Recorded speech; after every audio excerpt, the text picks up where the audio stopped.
بھارت میں 20 سے زائد ڈیجیٹل نیوز اداروں نے مصنوعی ذہانت کی کمپنی اوپن اے آئی کے خلاف مقدمہ دائر کر دیا۔ خبر ایجنسی کے مطابق اوپن اے آئی پر جان بوجھ کر کاپی رائٹ مواد استعمال کرنے کا الزام لگایا گیا ہے۔ 135 صفحات پر مبنی مقدمے میں کہا گیا ہے کہ اوپن اے آئی کا طرز عمل ڈیجیٹل نیوز پبلشرز ایسوسی ایشن دیگر آؤٹلیٹس کے قیمتی کاپی رائٹس کے لیے واضح خطرہ ہے۔ اوپن اے آئی نے دیگر ممالک کے میڈیا اداروں سے شراکت داری معاہدے کیے، لیکن بھارتی نیوز اداروں کے ساتھ ایسا کوئی معاہدہ نہیں کیا۔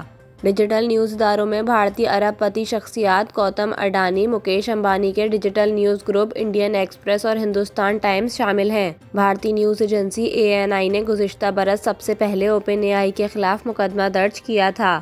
اوپن اے آئی کمپنی کا کہنا ہے کہ کمپنی بیرون ملک سے کام کرتی ہے، اس لیے کمپنی کے خلاف مقدمے کی سماعت بھارتی عدالت کے دائرہ اختیار میں نہیں آتی۔ کمپنی نے اپنے موقف کا اعادہ بھی کیا کہ AI ماڈلز کے لیے آن لائن عوامی مواد استعمال کیا جاتا ہے۔